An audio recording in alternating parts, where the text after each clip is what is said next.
Why are we here again? It's a beautiful family, peace and blessings. This is Derric more. And in this video, I want to talk about why we are here.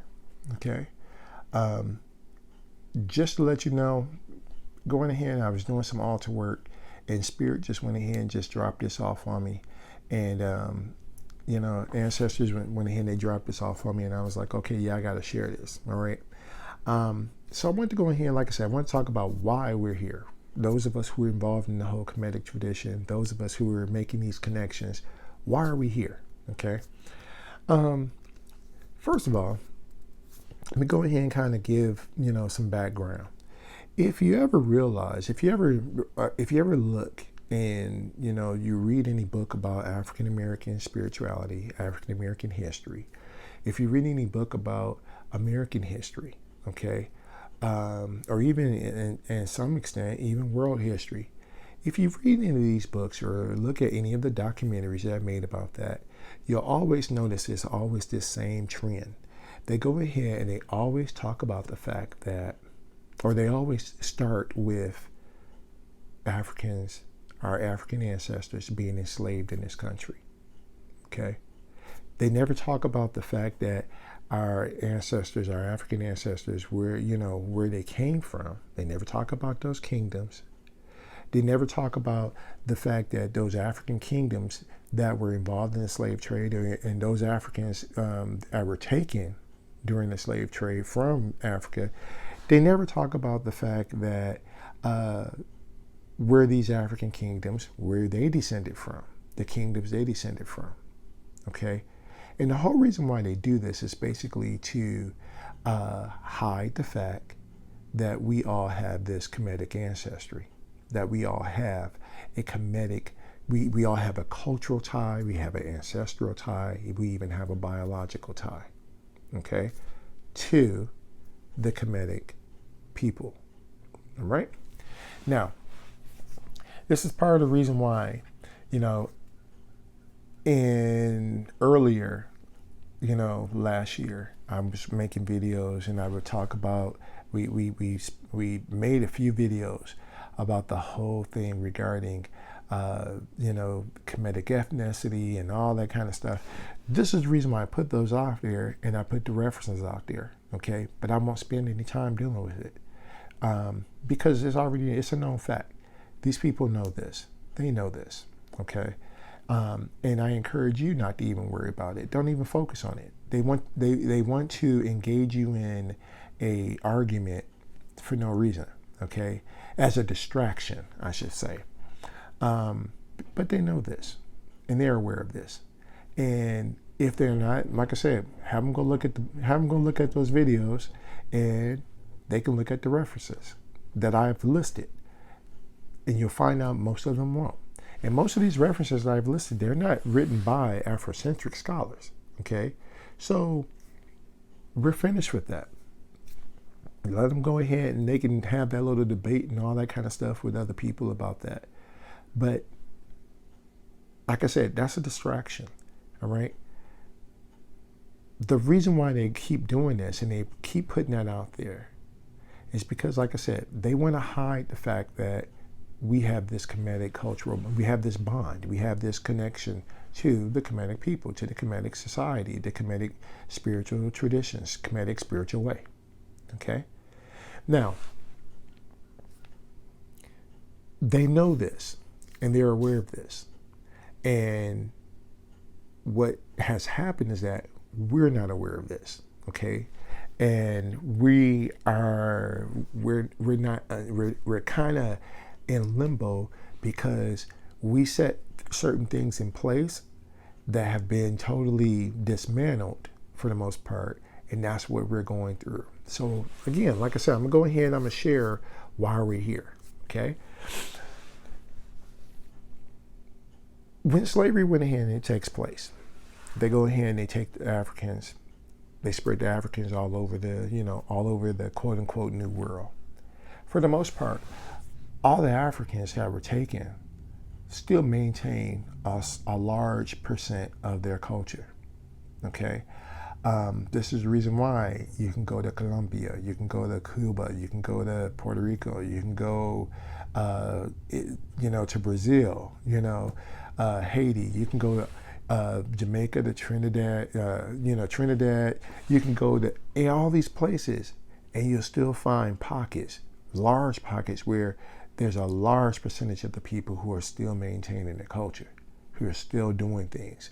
Okay. This is the reason why you find that, because our culture wasn't totally stripped away from us. All right. They're telling you that because it's to fill their narrative that supposedly, this is what they've said: we don't have a culture, we didn't have the intelligence, we didn't have, or our ancestors, let me rephrase that, they told us our ancestors didn't have a culture, our ancestors don't have the intelligence to do things and all this other kind of stuff. That's the reason why they keep saying this whole thing of all these things were stripped away from us, because we never had it. Okay, our ancestors never had it. All right. But you'll find after, slavery goes ahead and takes place in this country, after emancipation, if you go back and you look at the real history of our ancestors, look at the real history of our people, after emancipation takes place, one of the first things you've heard that the people did was our ancestors went and they were looking for their family members who were basically, who were taken and sold elsewhere, or taken to, across the country or wherever the case is, to other plantations. All our ancestors, they did this same thing. For the most part, most of our ancestors, this is what they did. This is right after emancipation. Okay? So they started going ahead and started piecing together or looking for family members. The second thing they did was took the skills that they learned and started building communities. All right? So this is where you find about the Tulsas. This is where you find about, the Rosewoods. Excuse me. And you find all these other different little black townships that were made. All right? And this all basically occurred because of segregation. Because, and then we're not talking about the Jim Crow era or anything. We're talking about all this basically took place, or it takes place because of the fact that, emancipation occurs, and this is what people do. This is what we did.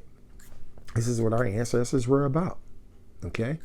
Now, what's not mentioned, and this is, like I said, this is all historical knowledge, okay? They've all talked about this.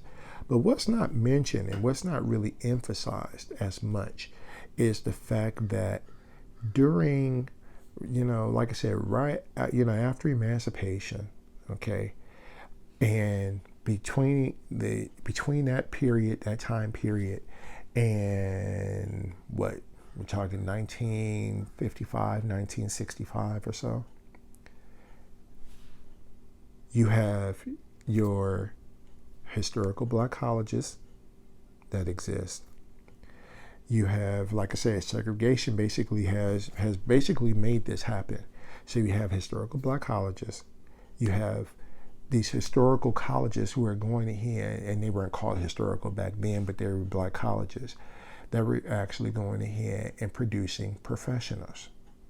So now you have a community of people who have skills. They have a solid labor force. They are going ahead and employing themselves. And then on top of that, their colleges are producing graduates, professional graduates. This is how, and within this same era, okay, think about this. Within this same time frame, this is where you get you see all these black doctors, okay? You see these black lawyers, you see these, black professionals, all serving within that community, okay? From a people who supposedly didn't have anything, from a people who supposedly don't have the culture or intelligence or any of these other things, all right? Okay, so again, this is all historical information. Most of us know we're familiar with the Harlem Renaissance, but again, if you kind of look back and you look at that whole era, there was a lot of things going on. Now, the spiritual thing that's not mentioned, and you'll see this in some of the old blaxploitation movies. The spiritual thing that's not mentioned, that is really that a lot of people, they try to sweep up under the rug and make it seem like it didn't happen, is that around the 1900s, this is where you see the first signs of a Kemetic movement. Okay? The first fraternity, first black fraternity, okay, and was Alpha Phi Alpha. Alpha Phi Alpha was founded in 1906.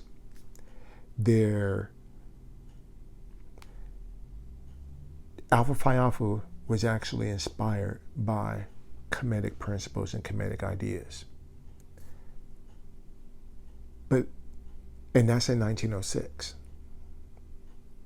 I want you to think about that.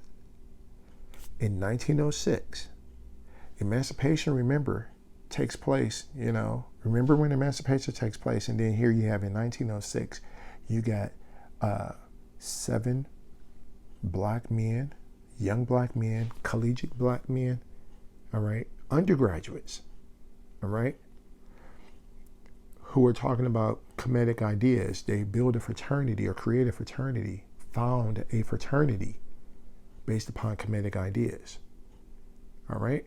These ideas, where did these ideas come from? Where did this whole thought of Kemetic ideas, where did they come from?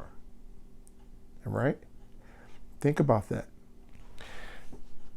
I can't remember the actual year, but when W.B. Du Bois went ahead and he wrote the first Crisis magazine, which was the first NAACP magazine, when he went ahead, he wrote an article in it. He talks about a Kemetic king. Okay? Go back and look at the history of it. All right? Look at the history of the whole the Afrocentric movement that they're trying to make it seem like just occurred in the 80s or so. Now, what Spirit went ahead and dropped on me was the reason why this fraternity went ahead and they founded, a fraternity based upon Kemetic principles. W.B. Du Bois talked about this. Talked about, like I said, wrote an article about this, talking about the talking about, like I said, the Kemetic king and how we're connected to that. The reason why that occurred is because the Kemetic movement began somewhere around the late 1800s, early 1900s. And during that time, you and I were there. Yes, we were there. Part of the reason why the Harlem Renaissance takes place is because you and I were there. We already have this structure. We have been talking about this. We have been dealing with this. We incarnated, and we lived during that time frame, and we were going ahead and we were setting things in place. That's why we were into the whole Kemetic thing. That's the reason why we're here. And before I go there, but we were there. We're familiar with it. I ran into an individual that was interesting. I ran into an individual one time who told me, upon first meeting me, and this individual, was had some psychic, skills, psychic abilities. And this individual told me that I was a musician in the past life. And what type of musician was I? I was a jazz musician. Trying to get you to look at it. And part of the reason why I'm sharing this with you is, like I said, Spirit just laid this on me, and I'm getting you to say, hey, take it for what it is. But for those of you who are actually who is connecting to, you're aligning to, go talk to your ancestors, go talk to your spirit guides about it. You're about to get some revelation. You're about to get some things from this. Okay. Now, so what happened? Well, somewhere around, like I said, 1955, 1960 or so, all of a sudden this whole idea of integration comes about. And because of this whole idea of integration, this is where you see everything that we were a part of during that time period is dismantled. It's totally destroyed, which is the reason why come the late 1970s, 1980s, you see the erosion of our communities, the erosion of our way of doing things. And the only thing that's basically that comes out of one of the few positive things, okay, and I would even go as far as to say the only, okay, one of the only positive things that came out of the 80s was the whole Afrocentric thing, because the foundation that was laid back in, like I said, the early 1900s or so, all the way to the 1950s or so, that foundation, there was people who went ahead and the children of the children of that era, they were the ones who became the John Henry Clarks, the Doc Benns. These were the individuals who basically, the Ivan Van Sertima's. These were the individuals who basically were born and they brought through, okay, we got this scholarly stuff.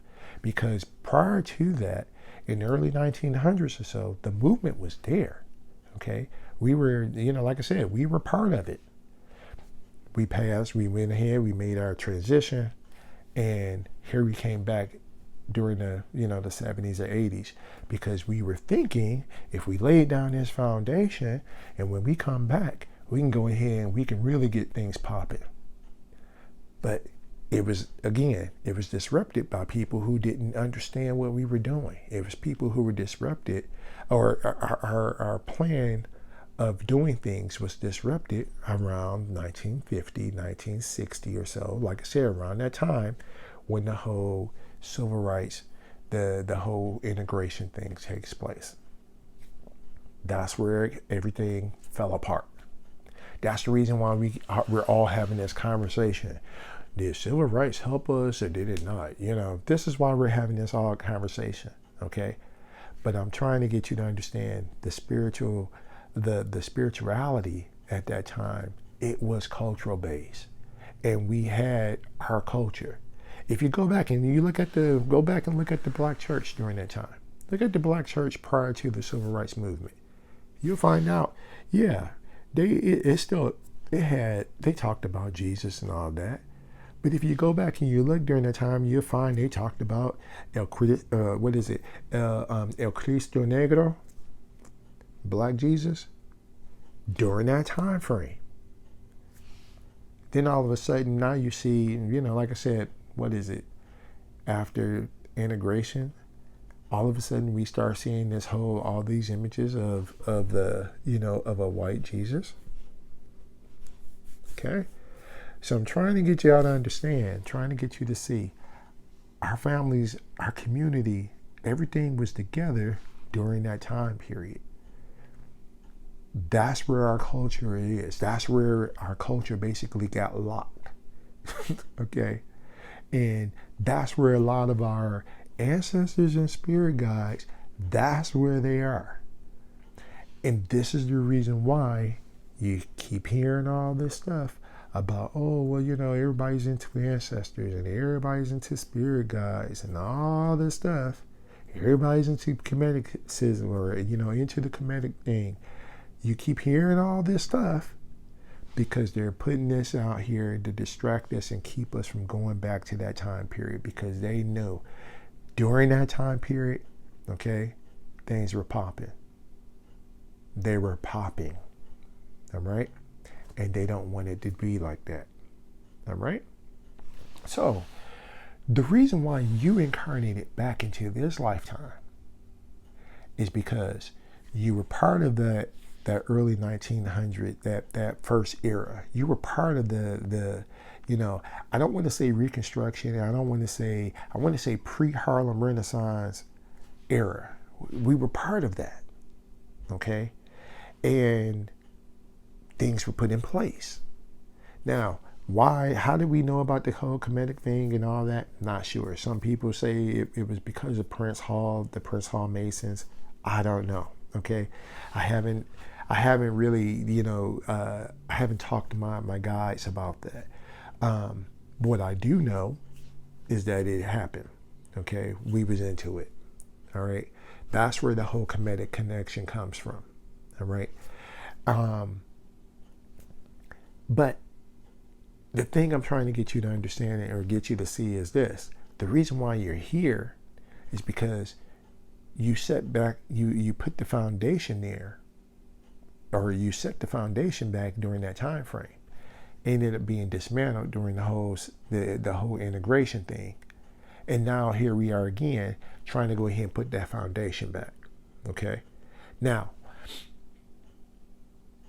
I've mentioned before that the reason why we were doing this is because we're trying to, the reason why you're working with your ancestors and everything is because, you're repairing your ancestral line, okay? And this was what was being done. This was part of repairing the ancestral line. Because the people who are here right now, I don't want to say the people, but a lot of the children that are here right now, they basically incarnated here to go ahead and put forth the work. A lot of them don't have. That's the reason why we have this, we have this knowledge. We have this wisdom, but they just have they're just here, just going through the motions, okay? And it's because the foundation has it's been disrupted. If things have continued to progress the way it was during the Harlem Renaissance, and imagine the Harlem Renaissance takes place. If things were to continue to progress from the Harlem Renaissance and it kept going, do you think we would have these children in the street doing the things they're doing? Not at all. Not likely. Okay? The reason why that kind of stuff exists is because the structure was taking place. So, part of the reason why you're here is to go ahead. Part of the reason why you've incarnated here is to put back that structure. And if you can't put back the structure, well, I don't want to say if you can't, but basically you're here to put back that structure, and definitely put back that structure within your ancestral line, okay? So that when your ancestors, when people start incarnating back into this plane, they got a structure in place, okay? And this is what this is what our real fight is. Our real fight is basically to maintain a strong enough structure so that our folks will go ahead and they reincarnate, and things will go ahead and they get back to popping. Okay? So, like I said, I just wanted to go ahead and share that. I'm hoping that makes sense. I'm hoping that makes sense. Okay? For those of you who got it, you got it. Okay? For those of you who don't, check it out again. Just look at it. Like I said, talk to your ancestors about it. Talk to your guides about it and see what they say about it. We're going to go from there, family. We're going to go from there. All right? Well, as I've stated before, thanks again for liking, sharing, and subscribing. If you got any questions, you got any comments or so, feel free to drop me a line. Until next time, that's Boo. Peace.